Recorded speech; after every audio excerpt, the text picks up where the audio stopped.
Hi guys, I will explain tire rolling resistance and slip part 2 from various definition of longitudinal slip to rolling radius and longitudinal slip. Here I have a quiz for you. What is the best driving condition for fuel economy for four-wheel drive vehicle? Driving at the constant speed, coasting without supplying power, accelerating by adding an additional 75 to 85% of the size of the power required for free driving.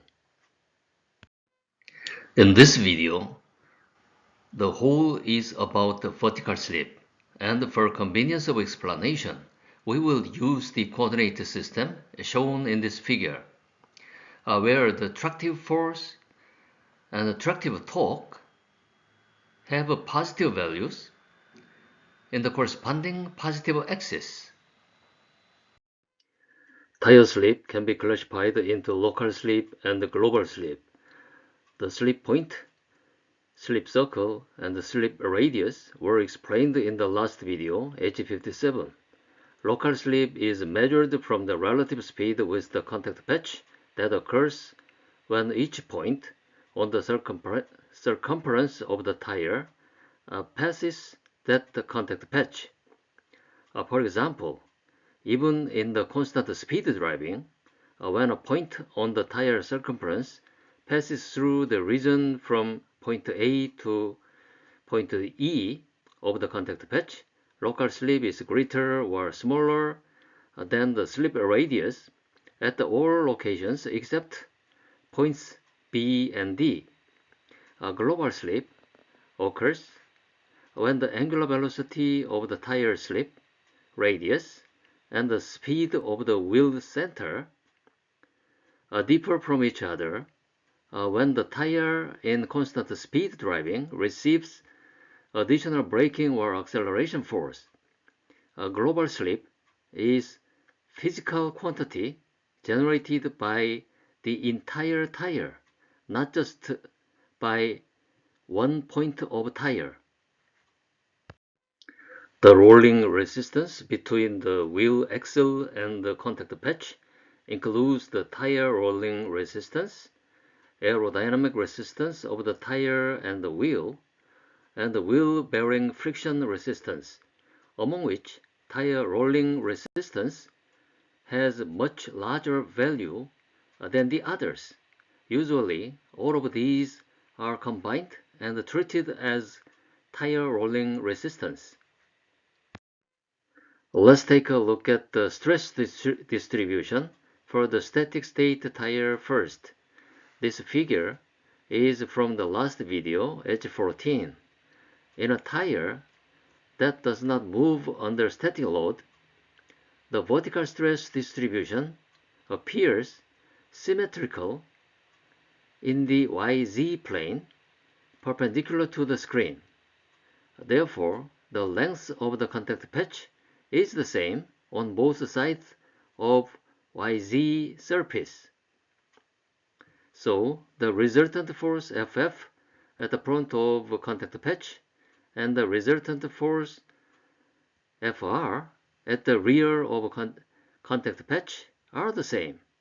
Also, the line of action of the resultant force FZ is located at the center of contact patch.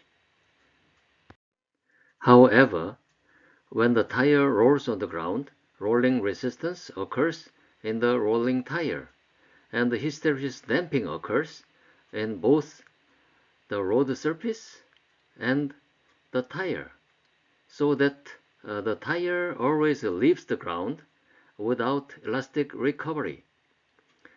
So the vertical load distribution becomes asymmetric.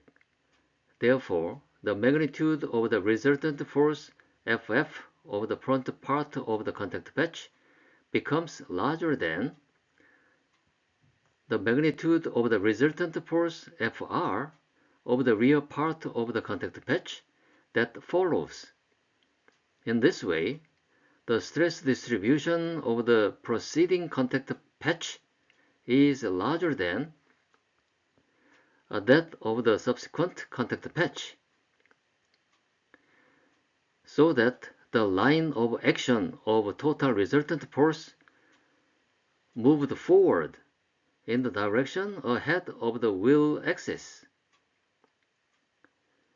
Because of the driving resistance generated in this way, it is necessary to consistently supply wheel torque or tractive force to keep the constant speed driving. Let's look at the relationship between rolling resistance and longitudinal slip. As discussed above, in order to drive the tire at the constant speed, the rolling resistance acting on the contact patch must be eliminated. So either the slip torque My corresponding to the rolling resistance Frx must be continuously supplied to the tire, or the traction force Fx, equal in size and opposite direction to the rolling resistance, must be continuously supplied.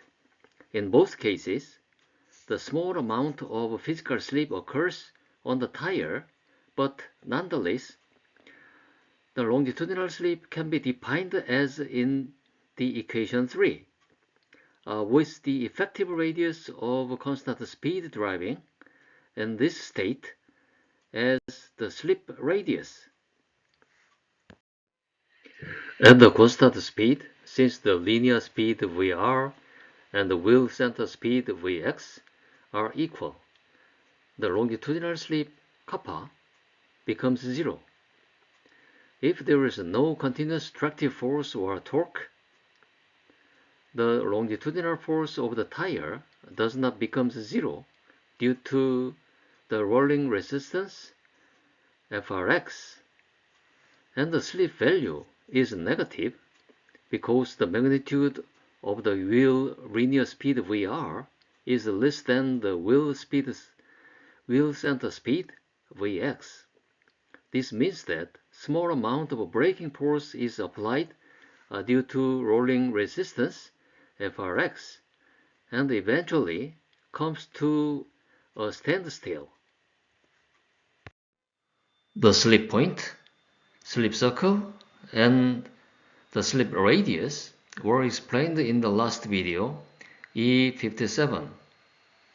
These three physical quantities vary according to the driving condition. In the free rolling, the slip radius Rs equals Rf, but it shortens under traction and lengthens under braking. Slip varies depending on how the effective radius is defined at the constant speed driving. When defining the slip kappa, the free rolling radius Rf is not necessarily used as the effective radius of constant speed, but the loaded radius Rl or the unloaded radius Ru can also be used, or the other radii also can be used.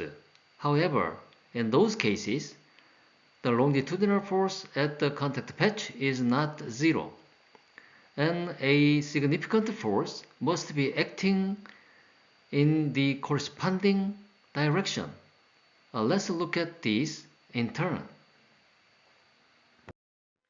Let's make a condition that can define the effective radius of constant speed as a loaded radius Rl on level road. The figure shows the state in which the braking torque generating trailer is connected to the tire wheel axle under normal load W. The trailer generates a braking torque corresponding to the force F brake, including the rolling resistance of the trailer wheels in the negative x direction. In order for a tire to drive at a constant speed, the tire must be supplied with a tractive force or tractive torque to offset the F brake of a trailer and tire rolling resistance FRR.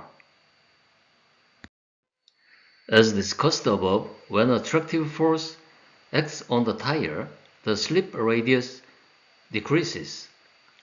So, if the size of F brake is gradually increased from 0 while maintaining a constant speed, the F traction required for constant speed driving gradually increases, and the slip radius Rs gradually decreases, resulting in a value equal to loaded radius RL.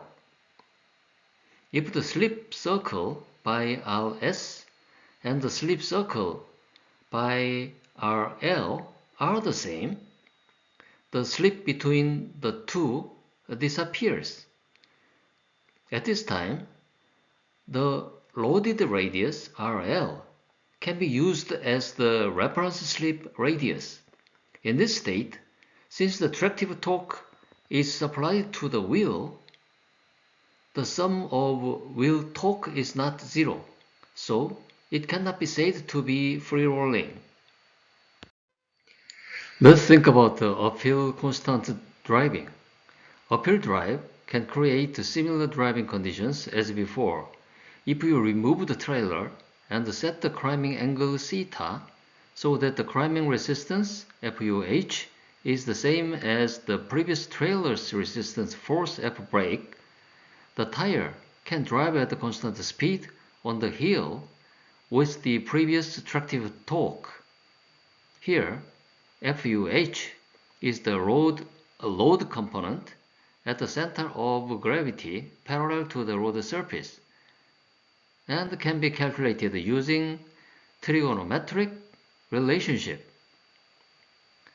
Accordingly, the radius Rs has the same value as the loaded radius RL. If the slip circle by Rs and the slip circle by RL are the same, the slip between the two disappears. At this time, the loaded radius RL can be used as the reference slip radius. In this case, since the torque at the wheel is not 0, it cannot be said to be free rolling. And since the tractive force increases by uphill resistance FUH and the rolling resistance FRR, the effective radius decreases and becomes the loaded radius RL. As I explained in the previous video E3, the longitudinal coefficient of friction μx can be expressed as a function of slip kappa. Let's look at the graph of friction coefficient μx and the longitudinal slip kappa when the loaded radius RL is used as the effective radius of constant speed. At this time, the tire must have a significant traction force, so the origin where the slip kappa is 0 now changes as shown in the thick coordinate system in this figure. Since the origin of a new coordinate system is located close to the non-linear region here, the accuracy of linear analysis equation may be poor. This is not the result we want. This time, let's make a condition that can define the effective radius of constant speed as the unloaded radius on level road. The figure shows the state in which the towing vehicle generating tractive torque is connected to the tire wheel axle under normal load W. The towing vehicle is towing the tire with a tractive torque corresponding to the F traction, offsetting the rolling resistance FRR of the tire and the braking force F brake in the negative x direction. In order for tire to drive at the constant speed, the tire must be supplied with a brake force or brake torque to offset the F fraction of towing vehicle. As discussed above, when the braking force acts on the tire, the slip radius increases. So, if the size of F brake is gradually increased from 0 while maintaining the constant speed, the F traction required for constant speed driving gradually increases, and accordingly the radius Rs gradually increases, resulting in the same value as Ru. If the slip circle by Rs and the slip circle by Ru are the same here, the slip between the two disappears. At this time, the unloaded radius Ru can be used as the reference slip radius. In this state, a braking torque is supplied to the wheel, so the sum of wheel torque is not 0 here. So it cannot be said to be free rolling. Let's think about the downhill constant speed driving. Driving conditions similar to the previous one can be created by downhill driving. If the towing vehicle is removed and the downhill angle theta is set so that the downhill force FDH is the same as the previous towing vehicle's tractive force F traction, the tire can drive at a constant speed on the downhill with the previous braking torque F brake. Accordingly, as the radius Rs increases, it has the same value as unloaded radius Ru. If the slip circle by Rs and the slip circle by Ru are the same, slip between the two disappears. So, at this time, the unloaded radius Ru can be used as the reference slip radius. In this case, since the torque at the wheel axis is not 0, so it cannot be said to be free rolling. And since the braking force is acting by the difference between downhill force FDH and the rolling resistance FRR, the effective radius increases and becomes the unloaded radius Ru. Let's look at the graph of friction coefficient μx and the longitudinal slip kappa when the unloaded radius Ru is used as the effective radius of constant speed. At this time, the tire must have a significant braking force, so the origin where the slip kappa is 0 now moves to the new location as shown in the thick coordinate system in this figure. Since the origin of the new coordinate system is located close to the non-linear region, the accuracy of linear analysis equation may be poor. This is not the result we want. Let's look at the friction coefficient μx and the slip kappa. The longitudinal slip kappa corresponding to the loaded radius RL is located close to the kappa corresponding to the friction coefficient μk, where the nonlinearity becomes severe, and the kappa corresponding to the unloaded radius Ru is also located close to the kappa corresponding to the friction coefficient minus mu k, where the nonlinearity becomes severe. Therefore, it is not appropriate to analyze the braking or traction, which occurs most frequently during daily driving. Therefore, the most appropriate effective radius is a free-rolling one of constant speed, capable of minimizing the quantity of external force or torque.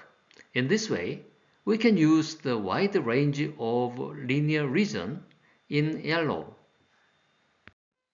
Let's find out what is the minimum torque or force for the constant speed driving.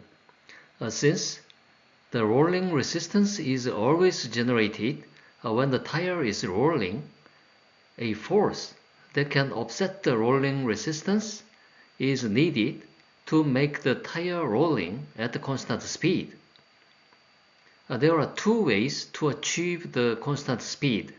The first one is to supply the torque corresponding to the rolling resistance, and the second one is to tow the tire by the force corresponding to the rolling resistance. Let's look at these in turn. The first method is to supply a tire with a torque MRF that can offset the rolling resistance. In this way, the resultant longitudinal contact force becomes zero, so that the tire can roll at the constant speed. In summary, the resultant longitudinal contact force becomes zero, but the moment MRF is continuously supplied to the wheel. It can be seen from the figure that the tractive torque MRF is the load radius RL times the rolling resistance FRF. If this torque is continuously supplied, the rolling resistance is offset and the resultant longitudinal contact force becomes zero, so the tire can roll at constant speed. The second method is to tow the wheel and tire at constant speed, in which the rolling resistance FRF is offset by tractive force of tow truck. If the tire is towed with the tractive force Ftx equal to the rolling resistance Frf, it is possible for tire to roll at constant speed. In summary, the torque applied to the wheel is zero, but the resultant longitudinal contact force is not zero. If the tractive force is continuously supplied from the tow truck, the rolling resistance is offset and the tire can roll at constant speed. At this time, the slip radius Rs becomes the free rolling radius Rf, and the slip K becomes zero. This driving condition is called free rolling. Free rolling is a state in which no torque acts on the wheel axle. The tractive force corresponding to the rolling resistance is supplied. The tire moves at the constant speed. The longitudinal slip is zero. When towing, if the friction force of the tire is not sufficient on a smooth icy road, the tire may slide and cause incorrect data to be obtained. Nonetheless, the slip circle of pre-rolling at constant speed mentioned here will be used as the effective radius of constant speed to calculate the slip kappa. Let's learn about the free rolling radius and the rolling resistance. In practice, during the free rolling at the constant speed, the deformation due to the slip is small in size but exists due to the rolling resistance Frf. Nevertheless, let's define the slip circle corresponding to the free rolling radius Rf as the effective radius at constant speed. As described above, the slip circle depends on our definition regardless of physical deformation, so we can define the slip kappa based on the free-rolling slip circle. Slip kappa is 0 at this free-rolling condition because Rs equals Rf in equation 5. Let's look at the longitudinal slip in terms of distance per infinitesimal time. Referring to the figure, the wheel center movement distance dx, the circumferential length dr, and the distance slip length dsx between them can be expressed for braking and traction. The longitudinal slip kappa can be obtained by subtracting dx from dr divided by dx. Here, a value obtained by subtracting dx from the dr is the slip distance dsx, as you can see in the equation 8, and has a negative value during braking and a positive value during traction. This can be expressed as equation 8. This time, we will formulate the equation of longitudinal slip kappa in terms of velocity. The longitudinal slip kappa can be obtained by subtracting the actual moving speed Vx of the wheel center from the circumferential speed Vr corresponding to the tire rotation around the wheel center divided by the actual moving speed Vx of the wheel center. Here, the slip speed Vsx can be obtained by subtracting the circumferential speed Vr corresponding to the rotation of the tire from the actual moving speed Vx of the wheel center. So, the longitudinal slip kappa is defined as the slip speed Vsx multiplied by -1 divided by the actual travel speed Vx of the wheel center. Let's look at how to define a longitudinal slip based on the effective radius. As shown in the last video, E57, the first way to calculate the velocity to define the longitudinal slip kappa is to use the slip radius Rs about the instantaneous center, whose magnitude depends on the degree of traction or braking. Here, assuming that the effective radius during traction or braking is the same as free-rolling angular velocity, the slip radius increases during braking and decreases during traction, as shown in this figure. In the equation 11, Vr is the circumferential speed of the tire slip circle in free rolling and can be calculated as Rf omega f, and Vx is the movement of speed of the wheel center in the x-axis direction during traction or braking and can be calculated as Rs omega f.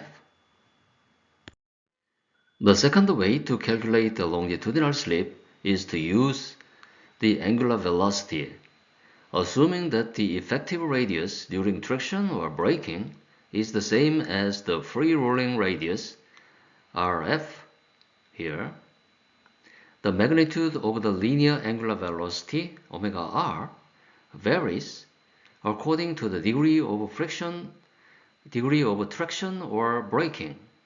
In the equation 12, VR is the linear wheel speed, which is equal to the circumferential speed of the tire slip circle during traction or braking, and can be calculated as Rf omega r. And Vx is the movement of speed of the wheel center in the x-axis direction during traction or braking, and can be calculated as Rf omega f. Here, Vr is less than Vx during braking and greater than Vx during traction. Let's look at the relationship between rolling resistance and longitudinal slip. Slip occurs when the speed changes in free rolling condition. Therefore, the slip can be obtained by knowing the speed in the free rolling state. Therefore, omega f and Rf must be known in the longitudinal slip equation. As seen in the last video, in the actual driving, both of tire and road surface leave the following part of contact patch without recovering perfectly from the deformation of the leading part of contact patch. So, the vertical load is greater at the leading part of the contact patch than at the following part, and causes rolling resistance. For this reason, if the tractive force corresponding to the rolling resistance is not supplied, tire cannot drive at a constant speed. Tire rolling resistance varies in size depending on braking or traction, the size of braking or traction, wheel alignment, temperature, air pressure, normal load, wheel speed, road surface, tire material structure size, and tire wear. And the contribution of the rolling resistance is in order of tire tread, belt, carcass, and sidewall.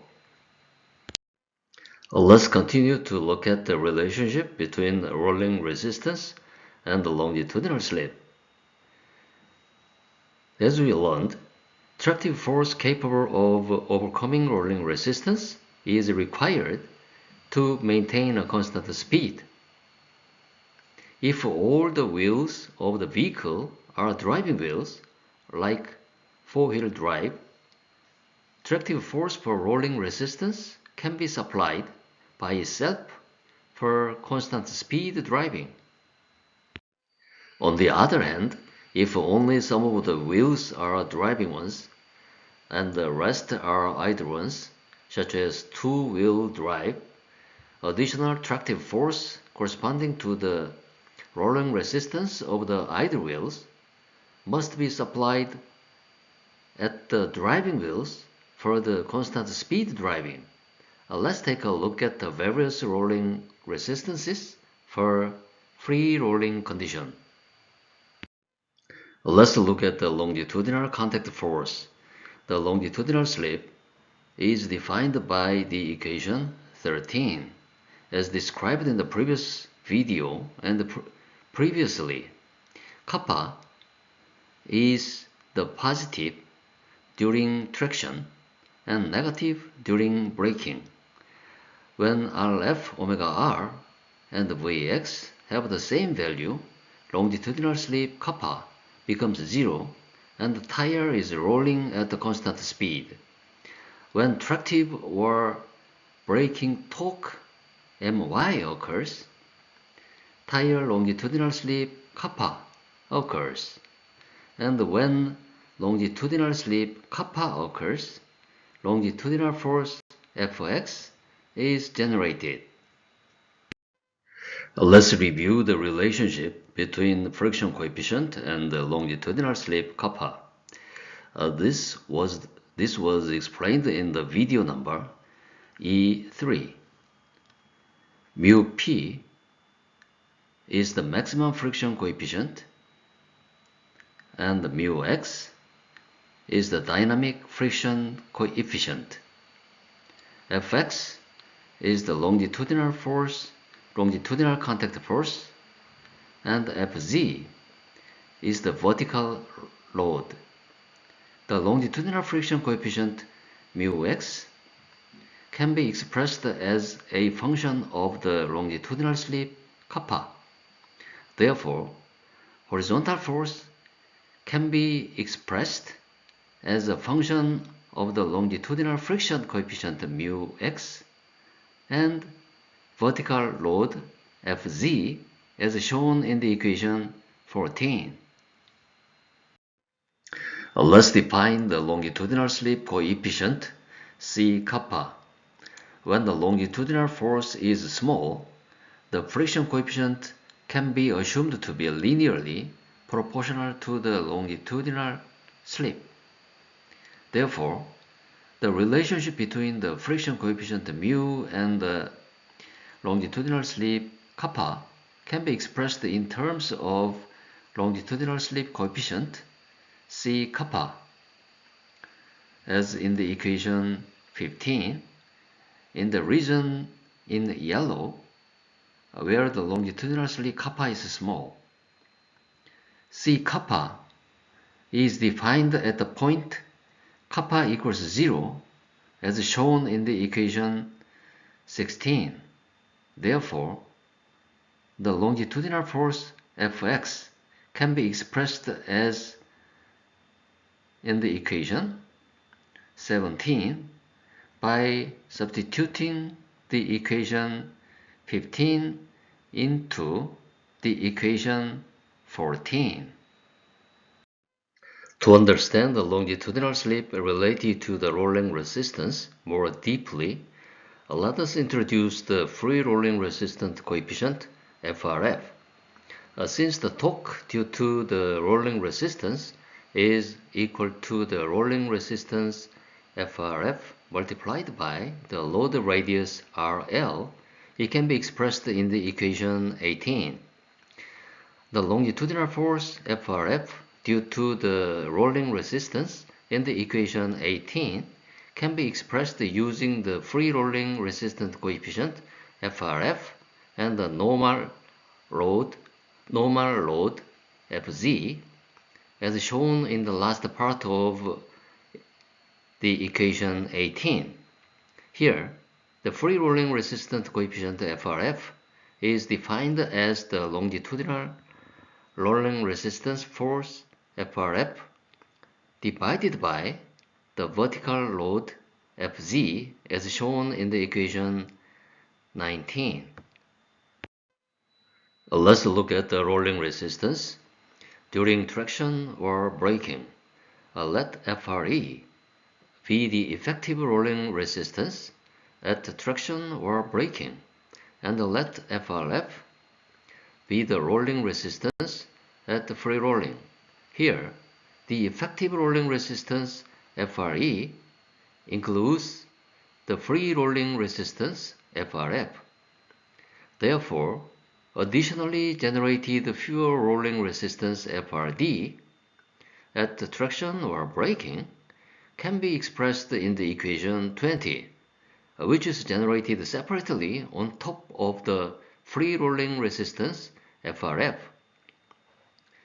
Each rolling resistance in the equation 20 can be expressed in terms of corresponding rolling resistance coefficient as expressed in the equation 21 and 22 respectively by introducing the free rolling resistance coefficient FRF and the tractive or braking rolling resistance coefficient FRE. Let's make the power equilibrium equation to find the rolling resistance during traction or braking. From the previously developed equation 20, we can formulate the middle of equation 23 by multiplying both sides by Vx.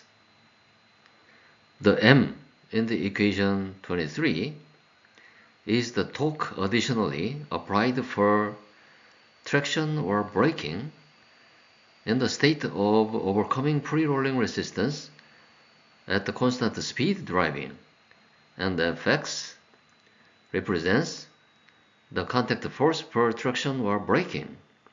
Pure rolling resistance power FRdVx is difference between input power m omega r and the effective power Fx Vx.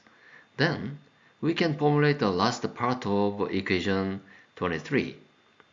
In the free rolling, both the wheel moment m and the longitudinal force Fx are all zero.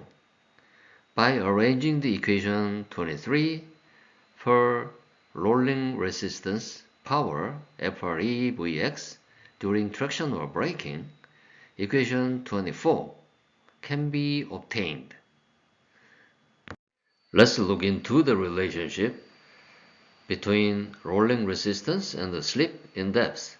We can calculate the rolling resistance coefficient FRe using the longitudinal slip kappa. Equation 25 can be obtained by rearranging the longitudinal slip equation for the linear angular velocity omega r. In addition, the wheel moment m can be expressed by the equation 26.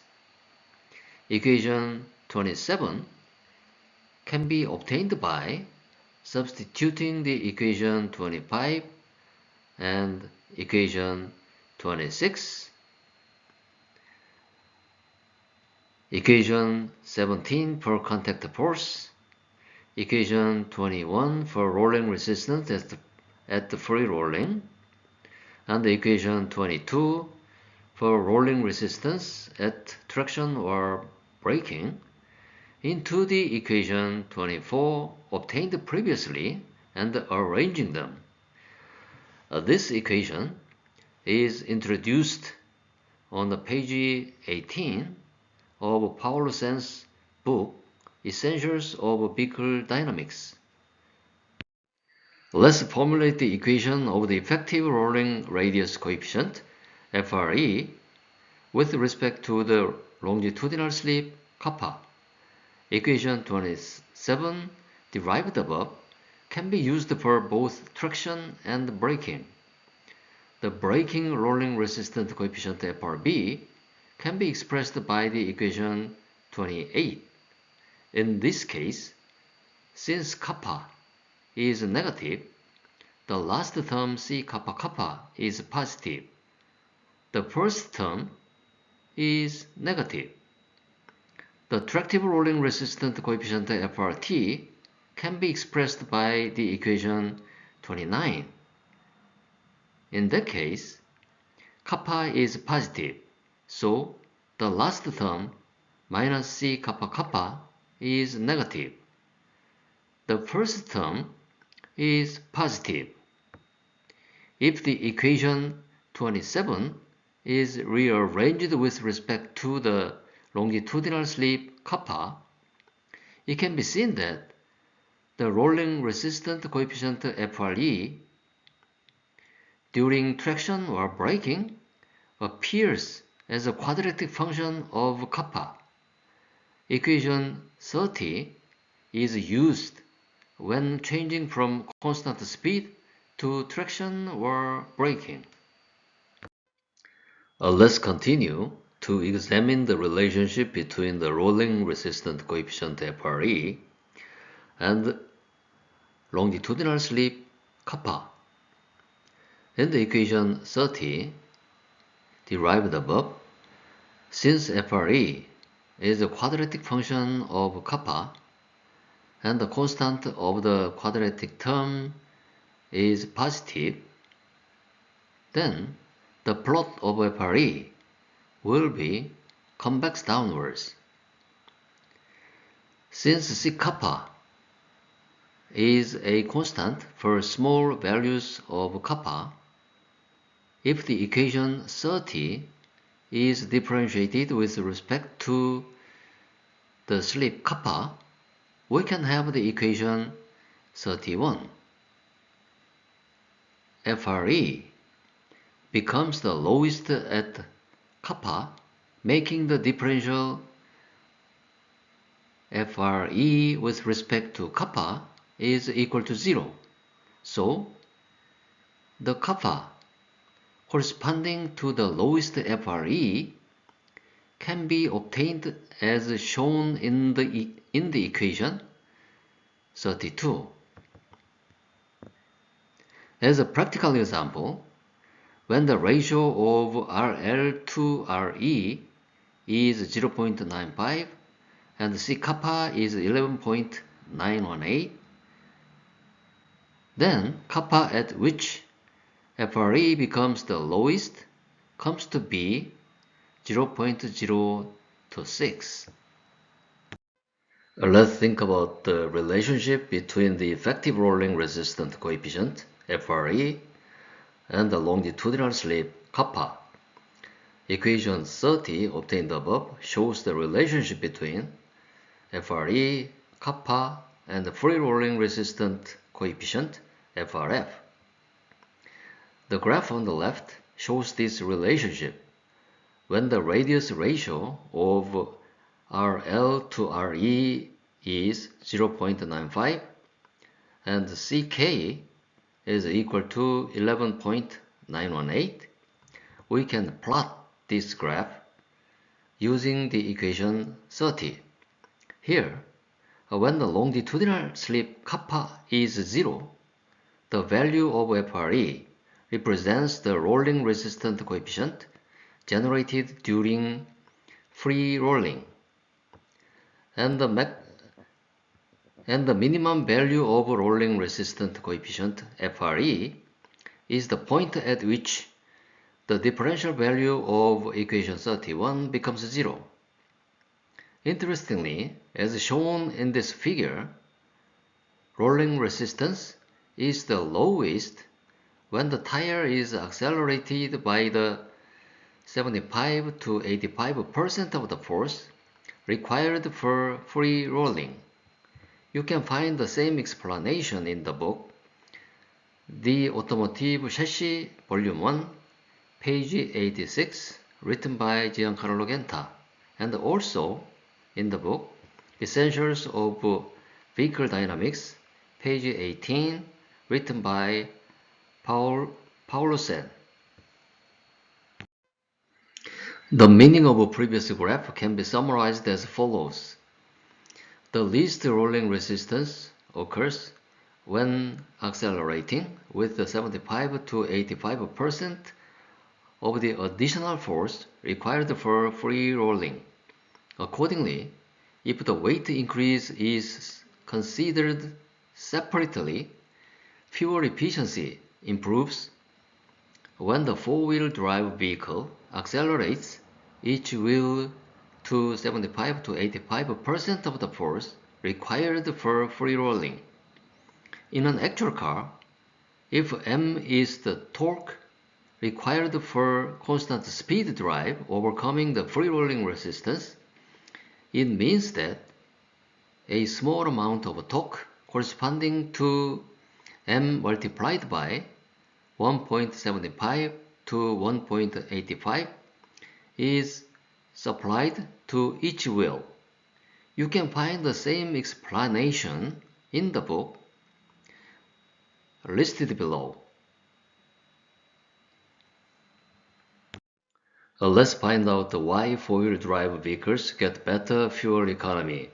As described above, in order to achieve the maximum fuel efficiency, 75 to 85% of the power required for free rolling resistance must be additionally supplied to each tires individually to accelerate the vehicle.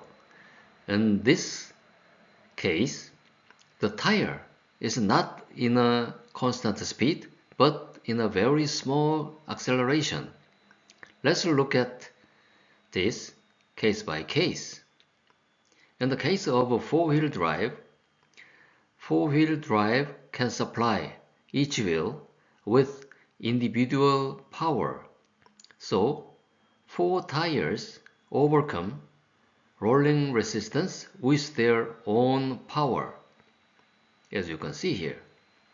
In the case of front-wheel drive, the front wheels have to bear the rolling resistance of the rear wheels. So, it is impossible to drive all 4 tires under the same condition. In the case of rear-wheel drive, the rear wheels have to bear the rolling resistance of the front wheels. So, it is impossible to drive all 4 tires under the same conditions, as you can see in this figure. Now, let's find out the answer to the quiz. What are best driving conditions for fuel economy for 4-wheel drive vehicle? The answer is number 3, accelerating by adding an additional 75 to 85% of the size of the power required for free rolling. Here we have a summary. Free rolling is defined as follows. No moment X on the wheel axle. The tractive force corresponding to the free rolling resistance is supplied. Driving at the constant speed. The longitudinal slip is 0.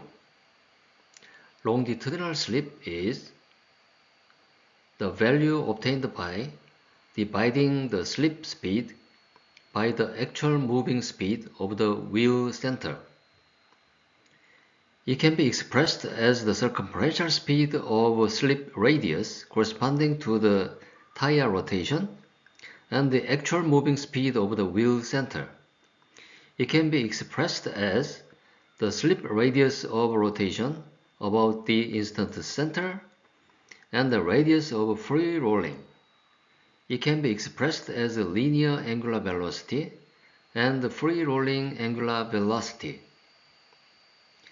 On the relationship between the effective rolling resistance coefficient and longitudinal slip, the least rolling resistance occurs when accelerating with 75 to 85% of the additional force required for free rolling. Accordingly, if the weight increase is considered separately, fuel efficiency improves when the 4-wheel drive vehicle accelerates each wheel to 75 to 85% of the force required for free rolling. If you watch the previous videos, you can easily understand upcoming videos. In the previous video, E56, regarding combination slip, I explained how to organize actual data in an Excel sheet and create the graph, and what are the meaning of the graph in detail.